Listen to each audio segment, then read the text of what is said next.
Just to update you on this incident we had. Currently, we are investigating this as a death investigation. I'll give you a synopsis of what happened. This morning at approximately 2 in the morning, patrol officers were on the I-17 main line in between Cactus and Peoria, at which time they observed an adult male on the freeway. Obviously, it's a little difficult to get around the freeway, can't just make a U-turn. So as additional officers converged on the area, they attempted to locate and contact the man and get him off the freeway for his safety. At approximately, after about 10 minutes of attempting to contact the man, he was observed running westbound on Cactus Road to the convenience store behind me. Officers did follow him into the convenience store. Once inside the convenience store, he was confronted verbally by officers, at which time officers observed him with a knife in his hand. After a real short verbal confrontation, the man was observed running to a storage room in the back of the QT, at which time he closed the door and barricaded himself inside of this room. Officers secured the area, got everybody out, customers and employees that might have been inside the QT at that time, got everybody out and proceeded with the barricade process that Phoenix PD has. At times this can be a lengthy process. It begins with patrol officers, negotiations, attempting to contact the individual and attempt to get an individual out safely. At a given point, our special assignments unit is called in to then take over that.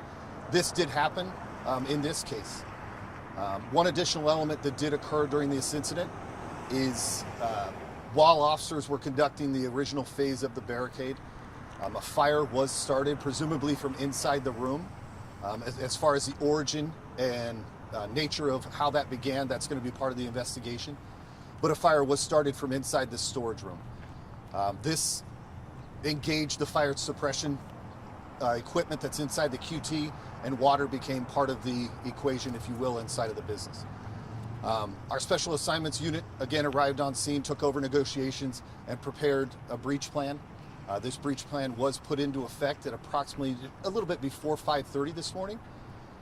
When officers did, part of our special assignments unit did make entry, they did observe the man inside, began to render aid. He was unresponsive, and he was ended up being pronounced on scene as deceased. Again, this is a death investigation at this point.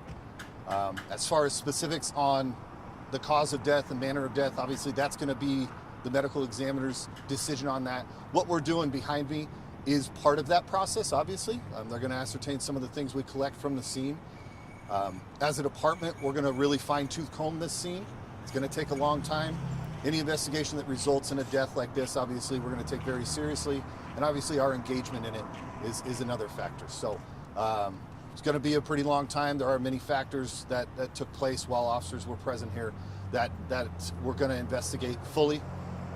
And then ultimately turn a portion of this investigation over to the medical examiner's office to determine cause of death and manner of death.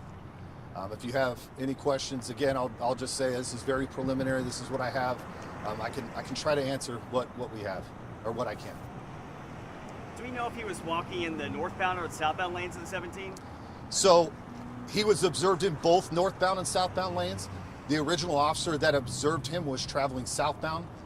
So I believe he was in the southbound lanes at that point. But again, as officers were circling the area, he was observed in both lanes, traveling both east and west across the freeway lanes. Right away, were you guys able to get everybody out of the QT? No one in the QT was harmed or hurt? He didn't confront anybody inside the QT? Correct. There was no confrontation. Everybody exited the QT pretty quick. Some of the people inside the QT observed the man with the weapon. So obviously they're gonna leave quickly, and that, once he barricaded, that's primary responsibility for the officers, is to ensure the safety of those. Get any potential. We don't want confrontations in any way, shape, or form. That's the point of that process. And then obviously the barricade process sometimes can last a long time. We're not trying to force confrontations with an individual that's by himself and armed. There's no reason. We have time on our hands, and that's time-wise. This was a pretty lengthy barricade, but not abnormal in any way.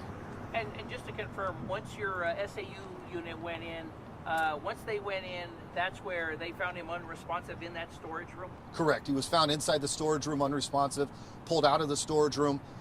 Most of our SAU teams are equipped with medical personnel that are trained specific to that, along with the fire department did respond to the scene. Both treated the individual. Again, unfortunately, he did die from his injuries on scene. Anything else? Approximate age, or?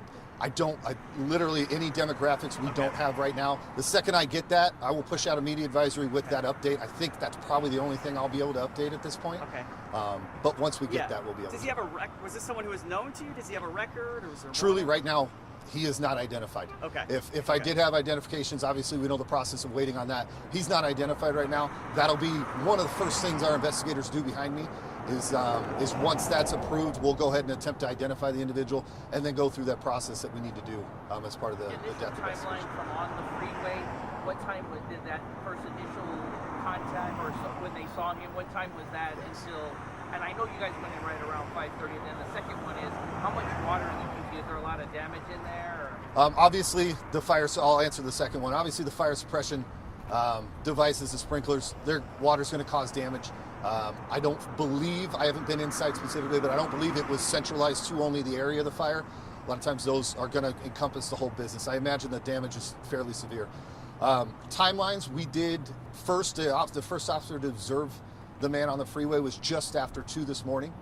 And then obviously entry was made into the storage room at approximately 5:30. I don't believe the time frame between the freeway and first observing him to the point when he went into the QT, I would say that was at most 15 minutes or so. Okay. Still a decent amount of time frame to try to loop around the freeway and attempt to make contact with this individual. But it was approximately, I'd say, just right around 2:15 is when this scene went to the QT, yes. Okay, so right around 2 o'clock. Right. Anything else? And sorry, what time was it again when the SAU team made contact with him inside the store? The contact inside the store was just before, or the breach of the door was just before 5:30. Okay. There was contact and verbal contact with the initial stages of the barricade process with officers, and then SAU came and took it over. I don't know the specific time that happened, but the actual contact with the man inside was at approximately 5:30. Okay. All right, appreciate it, guys.